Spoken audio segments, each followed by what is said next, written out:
Hi, I'm Rachel Shelton. I'm happy to be here to talk about the extension of the REAIM framework with a focus on equity and sustainability that I worked on together with Dr. David Chambers and Dr. Russ Glasgow.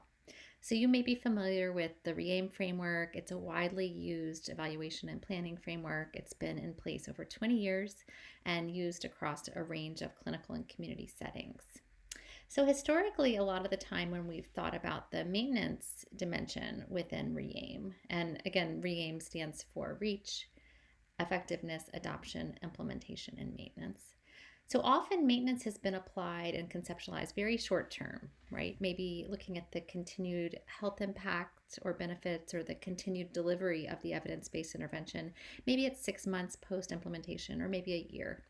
We really wanted to propose an extension of maintenance to think about much longer term sustainability. And really think about this at least a year out, and ideally over time, looking at continued impact and continued delivery at 2 years, 3 years post implementation to understand the longer life course of an intervention. And recognizing that in the dynamic context in which we're doing implementation, that it's likely that the population needs are going to evolve and change, that the contexts are dynamic, they're going to shift in terms of their capability, and the evidence base may shift as well.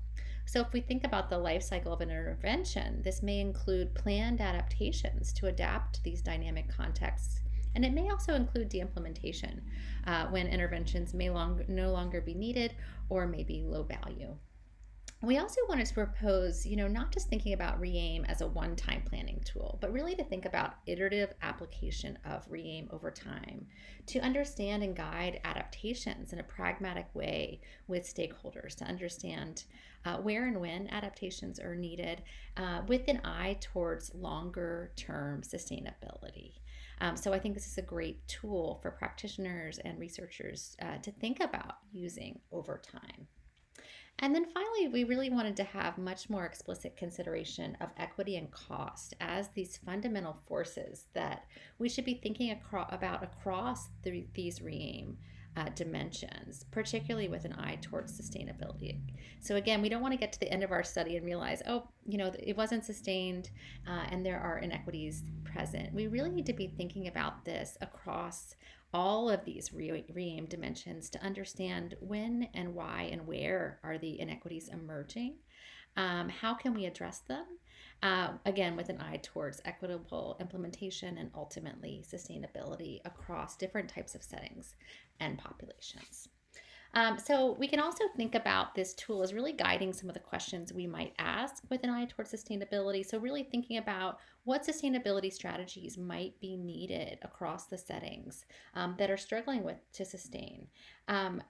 Really thinking about the extent to which the intervention is being equitably delivered, again, across different types of settings, across different populations over time.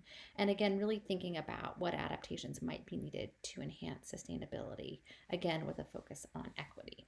So we would encourage you to take a look at this article. We have lots of indicators and suggestions for how you might look at equity and sustainability across the REAIM dimensions, and some great ideas of work that you might be able to apply in your own settings so that we can learn together as a field and enhance the literature and enhance our impact in terms of being able to equitably sustain our interventions.